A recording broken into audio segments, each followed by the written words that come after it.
Hey, YouTube. I gotta figure out. It doesn't make a noise for me when it starts, so I never know when it's actually started. I wanted to talk about horror in D&D. So I'm running a one shot soon. It's set in mythic China, and it's going to be about the corruption of some temple guardians, so Fu Lions, which are these noble celestial sort of um, lionesque leonine creatures, super holy, super great, but they're going to be have been corrupted by some sort of dark energy, and it's going to have a sort of Cthulhu vibe of madness and tentacles and all sorts of weirdness. Um, and I just want it kind of got me thinking about like horror and being horrified and all that kind of thing, um, and how in D&D there are classes who are just immune to fear, and I think that makes those classes really boring. My favorite class is a paladin. I think that's fantastic. I love the paladin class, but it's one of the things I don't like about it is that it's immune to fear. Immune to fear strikes me as kind of a boring option. Being resistant to fear, having mastering your fear is a different story to not feeling fear. And I think you can represent that better with mechanics than just being immune to all fear effects, because I don't know who said it. There's definitely somebody old who said it, some way philosopher from way back who says that being brave isn't about not feeling fear, it's about feeling fear but doing it anyway. It's very much paraphrased. I don't remember the exact quote, but something along those lines, where basically, like, if you don't feel fear, you're not overcoming it. And I think that's interesting and something worth thinking about for sure. Um, so Yeah, so I think I'm going to try and work that in. I was looking through the DMG at the horror section and the madness section and stuff like that.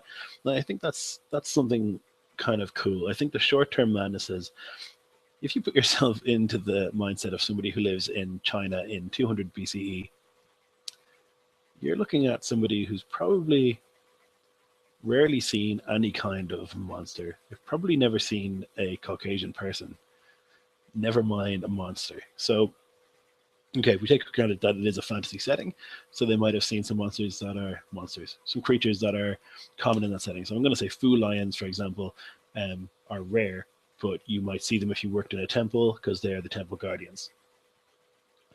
You might once in your life see a dragon fly overhead. Dragons in mythic China are celestial and benevolent creatures, so you might see those, and that might be cool. But I think the idea of seeing something corrupted by something vile, some vile dark energy, some sort of ancient, hateful power, seeing something, particularly something that you have come to associate with holiness, with protection, with divinity, seeing that brought low and turned into this slavering monster with too many eyes and tentacles and all sorts of nastiness, seeing that would just drive you insane. It would make you insane. It would make you just fear for your life, first of all. It would make you fear for your sanity. It would have a huge impact on you.